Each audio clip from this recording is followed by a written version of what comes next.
Assalamualaikum warahmatullahi wabarakatuh. Bismillahirrahmanirrahim. Alhamdulillahi rabbil alamin. Wabihi nasta'inu ala umurid dunya waddin. Wassalatu wassalamu ala ashrafil anbiya'i wal mursalin. Sayyidina Muhammadin wa ala alihi wa sahbihi ajma'in. Allahumma faqqihna fid din wa 'allimna at-ta'wil amma ba'du. Qala al-musannifu wa syarihu rahimahumallahu ta'ala wa nafa'ana bihima wa bi'ulumihima wa amaddana bi asrarihima wa bikum fid daraini amin. Bismillahirrahmanirrahim. Mari kita melanjutkan ngaji kitab Al-Matla' syarah kitab Matan Isahuji. Wa qaddamal mufrada 'alal mu'allafi li'annahu muqaddamun tab'an faquddima wad'an liyuwafiqal wad'u at-tab'a. Wa qaddama dan mendahulukan siapa al-musannif yaitu Syekh Asiruddin Al-Abhari al-mufradah pada mufrad alal mu'allafi atas mu'allaf li'annahu karena sesungguhnya apa al-mufrad muqaddamun ialah didahulukan taba'an secara watak alamiahnya.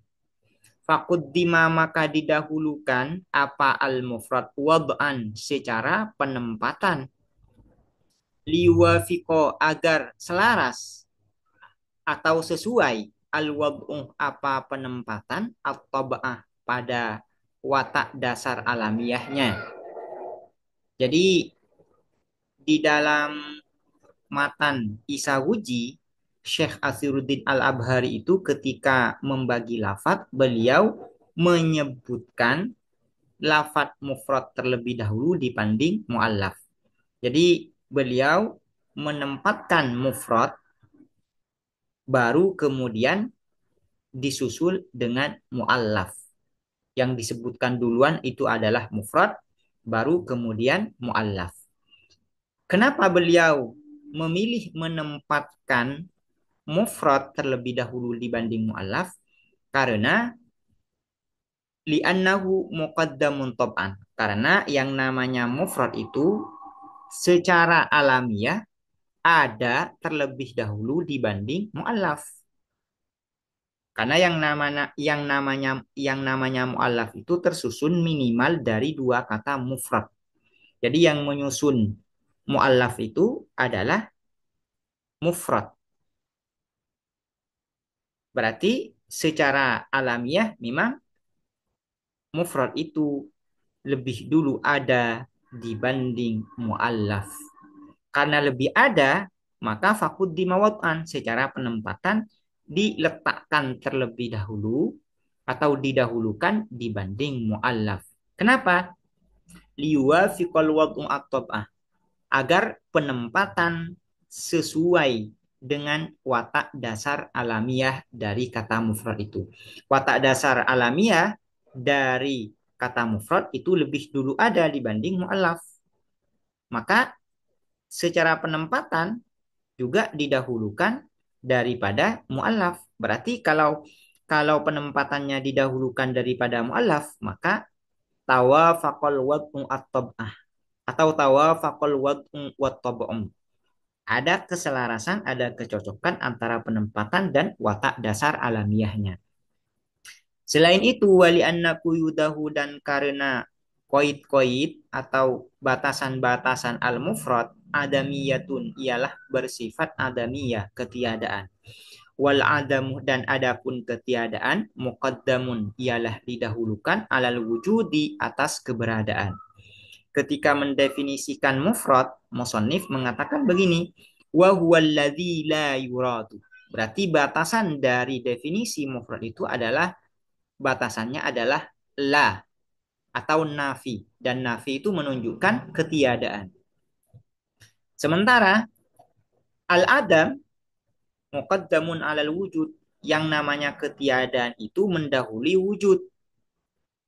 Kalau kalau barang tertentu ada, maka sebelum keberadaan barang ini dia tidak ada terlebih dahulu.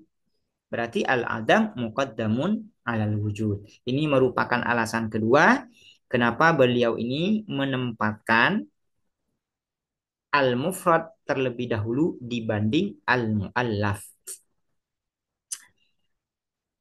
Wa arada dan menginginkan siapa al-musannif bil muallafi dengan al-muallaf al-murakkabah pada murakkab. Fal kismatu maka adapun pembagian sunaiyatun ialah bersifat dua bagian atau bersifat duologi. Di sini Syekh Asiruddin Al-Abhari menyebutkan pertama lafaz itu terbagi mufrad, yang kedua adalah muallaf. Nah, yang dimaksud dengan muallaf di sini artinya sama dengan murakkab. Sehingga karena muallaf itu sama artinya dengan murakkab atau ini merupakan kata sinonim, maka pembagian lafaz ini menjadi sunaiyah atau hanya terbagi pada dua bagian saja. Yaitu lafaz itu terbagi pertama pada mufrad, yang kedua adalah muallaf, dan muallaf itu sama artinya dengan murakkab. Berarti pembagian lafaz ini bersifat sunaiyah, hanya dua bagian saja. Waman dan siapa orang arada yang menginginkan siapa man bihi dengan al-mu'allaf ma terhadap sesuatu huwa adapun ma akhassu ialah lebih khusus minhu dari murakkab fal kismatu maka adapun pembagian indahu menurut man sulasiyatun ialah bersifat tiga bagian atau trilogi. Orang ya yang membedakan antara mu'allaf dan murakkab bahwa mu'allaf itu lebih khusus daripada murakkab, maka pembagian lafaz ini menjadi sulasiyah atau menjadi tiga, bukan dua. Itu artinya antara mu'allaf dan murakkab ini memiliki konsekuensi berbeda ketika kita memandangnya berbeda. Kalau kita memandangnya mu'allaf dan murakkab ini merupakan dua kata yang sinonim, yang sama artinya, maka pembagian lafaz ini menjadi dua bagian saja. Cuman kalau kita memandangnya bahwa lafaz mu'allaf atau mu'allaf ini dan murakkab memiliki makna masing-masing yang berbeda satu sama lain, maka pembagian lafaz ini menjadi tiga bagian. Apa saja? Mufradun, pertama disebut mufrad. Apa itu mufrad? Wa huwa dan adapun mufrad, ma adalah sesuatu, yang dimaksud dengan ma di sini adalah lafaz. La yadullu yang tidak menunjukkan juz'uhu apa bagian ma ala syai'in atas sesuatu apapun, atas makna apapun. Yang dinamakan mufrad bila pembagian lafaz itu menjadi tiga bagian, yaitu adalah yang dinamakan mufrad ma la yadullu juz'uhu ala syai', lafaz yang mana bagian yang menyusun lafaz ini tidak menunjukkan kepada makna apapun. Kazaidin, seperti lafaz Zaid. Zaid ini merupakan lafaz yang terdiri dari bagian-bagian, yaitu za, ya, dan dal. Namun bagian dari lafaz Zaid ini atau bagian-bagian yang menyusun lafaz Zaid ini tidak menunjukkan kepada makna apapun, bahkan tidak punya makna. Berarti berdasarkan definisi ini, maka kata mufrad mencakup kepada dua bentuk. Pertama, la yakunu lahu juz'un, lafaz yang tidak memiliki bagian sama sekali, itu ini masuk pada kategori mufrad. Au yakuna lahu juz'un la makna lahu, atau lafaz itu memiliki bagian tapi tidak memiliki makna. Maka ini termasuk pada kategori mufrad dengan pembagian lafaz yang tiga bagian, ya, yang sulasiyah. Wa murakkabun, dan murakkab kedua disebut dengan murakkab. Apa yang disebut dengan murakkab? Wahwa dan adapun murakkab ma adalah sesuatu li juz'ihi ialah bagi bagian ma dalalatun adapun penunjukan ala ghairil maknal maksudi atas selain makna al maksudi yang diinginkan. Ka Abdullahi seperti lafaz Abdullah alaman sebagai nama. Yang dinamakan murakkab adalah lafaz yang mana bagian-bagian yang menyusun lafaz ini menunjuk kepada selain makna yang diinginkan. Nah, murakkab dengan pengertian ini mencakup pada dua bentuk yang sudah dijelaskan sebelumnya. Di sini ya. Sebelumnya itu kan kata mufrad itu memiliki empat bentuk atau empat macam. Nah, dengan pembagian lafaz yang menjadi tiga, maka yang masuk kategori murakkab pertama adalah ma lahu juz'un du makna lakin la yadullu alaihi. Ini disebut dengan murakkab. Yang kedua adalah aulahu juz'un du makna dallun alaihi lakin la yakunu muradan. Ini berarti masuk pada kategori murakkab. Sementara dua sebelumnya masuk kategori mufrad. Nah, dua bagian yang terakhir ini masuk kategori murakkab. Karena yang dinamakan murakkab itu adalah ma li juz'ihi dalalatun ala ghairil maknal maksud. Contohnya lafaz Abdullah. Abdullah ini sebagai sebuah nama menunjuk kepada makna al-hayawanun natik al-mutasyakhis al-musamma bi Abdullah. Dan Abdullah masing-masing dari Abdu dan Allah ini memiliki makna. Cuman maknanya tidak diinginkan.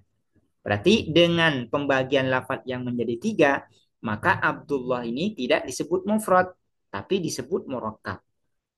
Begitu juga dengan al-hayawanun natik yang menjadi nama orang. Al-hayawanun natik ini tidak disebut mufrad, tapi disebut murakkab. Yang ketiga wa muallafun dan muallaf. Wahwa dan adapun muallaf ma adalah sesuatu dallah yang menunjukkan juz'u apa bagian ma ala juz'i maknahu atas bagian maknanya ma. Jadi muallaf di sini sama pengertiannya dengan muallaf yang pembagian lafal itu terbagi menjadi dua, yaitu mufrad dan muallaf. Nah, di sini sama pengertiannya, yaitu muallaf, yaitu lafaz yang mana bagian-bagian lafaz ini menunjuk kepada bagian maknanya. Itu sama pengertiannya. Yang beda itu nanti konsekuensinya yang beda di mufrad. Ya. Kalau mufrad dengan tiga pembagian hanya mencakup kepada dua macam saja. Sementara murakkab mencakup dua macam. Ini ya. Kalau pembagian lafaz itu menjadi dua, maka mufrad itu mencakup kepada empat bentuk atau empat macam. Nah, dan mu'allaf ya pengertiannya sama. Baik yang lafaz itu terbagi menjadi dua bagian atau yang menjadi tiga bagian. Pengertiannya sama. Maksudnya sama. Wal muradu dan adapun yang dimaksud bil iradati dengan kata iradah sebelumnya kan ketika mendefinisikan mufrad musannif mengatakan begini, la yuradu. Ada kata-kata la yuradu. Apa maksud dari kata la yuradu ini? Wal muradu dan adapun yang dimaksud bil iradati dengan kata iradah, kehendak. Al iradatul jariyatu ialah kehendak al jariyatu yang berlangsung ala qanunil luwati sesuai kaidah bahasa. Hatta sehingga lau aradah andaikan berkehendak ahadun siapa seseorang bi alifil insani masalan dengan alif kata insan masalan seumpamanya menginginkan atau berkehendak maknan pada makna la yalzamu maka tidak berkonsekuensi atau tidak berimplikasi ayyakuna apa ada apa al insan ayyakuna apa ada apa al insan muallafan ialah muallaf disebut dengan kata muallaf. Jadi yang dimaksud dengan kata La yuradu itu adalah bukan kehendak pribadi seseorang, bukan. Tapi memang kehendak kaedah yang berlaku di dalam kebahasaan. Sehingga misalnya ya, misalnya ada seseorang yang mengatakan lafaz insan. Secara kebahasaan, lafaz insan ini disebut dengan kata mufrad. Namun, ketika ada seorang misalnya mengucapkan kata lafaz insan dan dia memiliki keinginan pribadi bahwasanya yang dimaksud dengan bagian-bagian yang menyusun kata insan ini dia bermaksud pada makna tertentu, misalnya alif menunjuk kepada sebuah makna misalnya. Maka tetap ini kehendak pribadinya itu tidak dijadikan pertimbangan. Artinya tidak diakui. Yang diakui, kehendak yang diakui itu adalah kehendak yang sesuai dengan kaidah kebahasaan, bukan kehendak pribadi masing-masing orang. Sehingga andaikan seseorang mengucapkan lafaz insan dan dia menginginkan suatu makna dari alif yang ada di kata insan ini, maka kehendaknya itu tidak diakui dan lafaz insan tidak menjadi kata mu'allaf dengan kehendak pribadi seseorang itu. Tetap lafaz insan dikatakan kata mufrad. Demikian, semoga bermanfaat. Assalamualaikum warahmatullahi wabarakatuh.